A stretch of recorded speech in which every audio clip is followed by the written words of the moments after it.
The activity we're going to be looking at is responding to poetry written by incarcerated youth. The Free Minds Book Club provides these young adults a creative outlet to share their stories and incite change in the community. The objects that we will need for this activity are a laptop, computer, iPad, or smartphone, a charger for the electronic device, a surface to set the electronic device on, and a chair or wheelchair to sit down in. This activity can be done indoor or outdoor, but you must have space to rest your electronic device. You can stand, use a chair, or use an assistive device such as a wheelchair. It can be done at any time during the day and can be completed alone or with a group. If you're doing it with a group, the expectation is that the individual be an active participant in the discussion. Step 1 is to gather all of your supplies. Next, you want to open and turn on your device. After that, you can pull up the link for the website and click on it to access the website's homepage.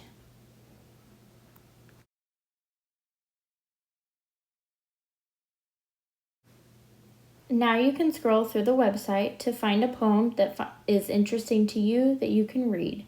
This can take anywhere from 30 seconds to 1 minute. When you find the poem you like, you can click Leave a Comment and then type in your comment.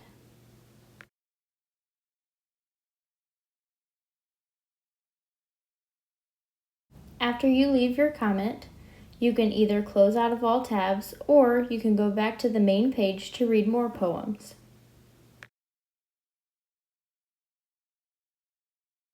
After you've read the poems you want, you can close out of all tabs and close and turn off your device. Finally, you can return your supplies to their original places. Some motor skills needed for this activity are manipulation of the keyboard and mouse, stabilizing their trunk while sitting down or standing, and transporting the electronic device to the work surface while walking or while sitting in a wheelchair. The individual should be able to sequence all steps of the activity, working from beginning to end without missing anything, respond to poems with organized thoughts and can relate their comment to the poem, and continues looking through as many poems as they wish without verbal cues or unnecessary pauses. When alone, the individual can write a comment that is concise, organized, and easy to understand. If done with a group, the individual can time their response about their own thoughts or idea so they do not interrupt a group member. Also in a group, if they do disagree with a group member, they do it in an appropriate way and are open to the conversation about the different opinions. Required body structures or functions include eyes and ears so they can see the screen of the device, read the poem, or listen to the poem. An upper extremity with hands and fingers to navigate the device and type responses. Also structures related to movement such as postural muscles and upper extremity muscles that have good tone and strength. Some possible safety hazards for this activity include looking at the screen too long, which could cause headaches, making sure you have proper posture while sitting at the computer, and sitting in a safe environment. This activity can be adapted in many ways. One way is by using a text-to-read option, which can play the poem out loud so that people with poor eyesight or blindness can listen to the poem instead.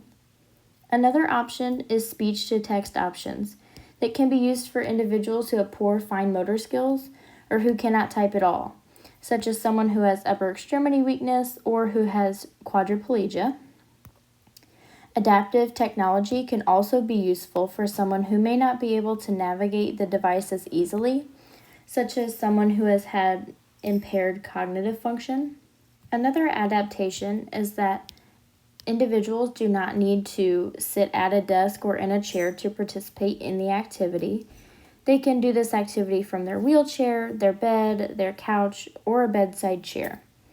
They can also rest their device on their laps as long as they maintain good posture. If a client finds the skill too difficult, we could downgrade it by accessing the website for the individual. We could also read the poems with them or talk through the meaning of each poem if the individual has poor reading comprehension. If the client finds the task too easy, we could challenge them to write their own poem. This activity has a lot of personal connection because I'm a strong believer in second chances, and that when given the opportunity, people who are creative and are able to tell their story often have better outcomes than those who are hushed and are not able to share with others the way they're really feeling. So Free Minds Book Club, I think, is an awesome organization, and I think they are doing what they think needs to be done in order to help the incarcerated youth and to help make changes in their community.